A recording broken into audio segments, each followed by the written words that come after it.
Good morning. What up, everybody? I have something to say, and I hope it gets to the right people. But it's about Funky Dineva.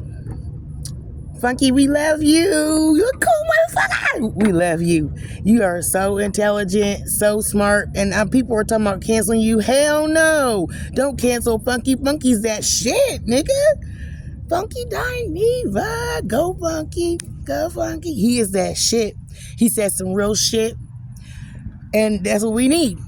He's a downright good, down-to-earth person. It don't matter if he's bi or if he's G or whatever. I don't give a damn. We don't need to cancel Funky. Cancel Funky for fucking what? Y'all are losing your minds over what he said about Kiki? I'm sorry Kiki passed away. And we all have our day. If God expected, if God wanted to keep her here, he would have done so, like everybody else. And I am a preacher's daughter. I'm sorry, and my condolences go to her family, but we shouldn't cancel Funky behind saying what he had to say. That's his opinion, and those are his feelings. He's entitled to that. My thing is, why are we worried about canceling people? Our people have come a long way, and Funky's worked hard to get where he's at, and he deserves to stay there. That is what's wrong with our people today. We always going up against each other. We need to start loving each other. UNITY. Shout out to Queen Latifah. We need to be united.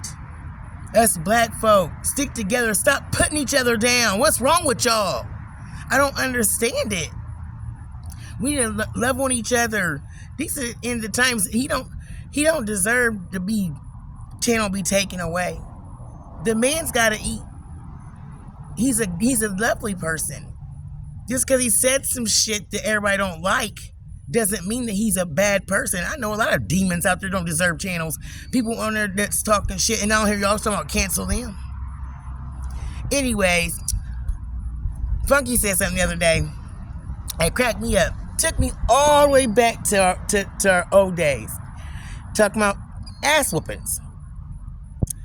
That straightens out a lot of problems that we have today. And that is very true, Funky. Very true. I was like, yup. I remember getting my ass whooped out of my sleep with a motherfucking wet towel.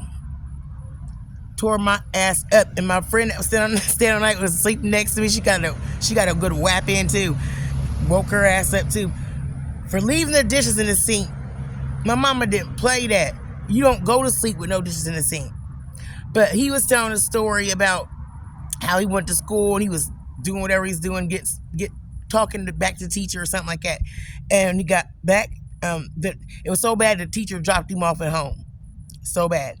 His mother simply grabbed out 2 chairs, laid him down on those chairs and tore that ass up. Tore it up. Then he said something about call CPS or something like that. She's like, oh, really? I'm going to give you a reason to call CPS. Remember them days? My mama said that to me 1,000 times. I'm going to give you a reason to call him. He said his mama got the mop stick and tore his ass up. He walked a straight line since then. That's what made him become the man he is today. I tell you what, I got a similar story. And I will be back on here to tell more of my stories. Because I have a lot of things to share. Especially like when I got abducted at age 9. And I had just turned 10. And my best friend, Katina Phillips, God rest her soul, was 11 years old. And she got taken. We got abducted by some Wormley boys, group home boys. They were 15 and 16, I believe, at the time. And they took us from Rosasville Parade, just talking about give us a ride. And we didn't know that they had stolen somebody's car. There's some bad kids. But I got away, and they killed her.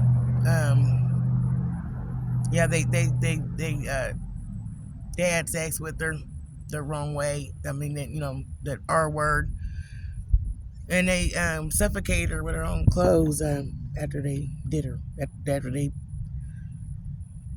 to her, and left her in an abandoned house where they took us to. And like I said, I ran, I got away. I thought she was behind me, and I've carried that guilt on me all my life. But it wasn't my fault. I was just a kid, and I still feel bad. But I ran. I told her to come with me. She wasn't behind me, y'all. She wasn't behind me. But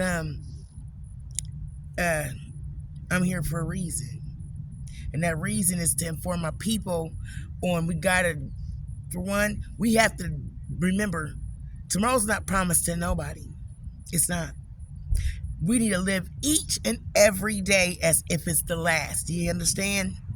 Because tomorrow's not promised. So instead of having all this hatred in your heart, I need you guys just to pray and repent. I need you to start being kind. Show kindness to at least one person a day. Be humble. Because you never know when you're going to be in a predicament that you're going to need somebody. Baby, you're going to need somebody. And it's going to be very, very, it's going to be very important to you at that moment. And all this that I just said to you is going to come back to you. All right? I'm going to get back on there later. Shout out to Funky Dineva. More power to the people. Hey, keep your head up, Funky. You ain't going nowhere, baby. Don't be talking about canceling no Funky Dineva. Funky, you are the shit, baby. And we love you. Peace.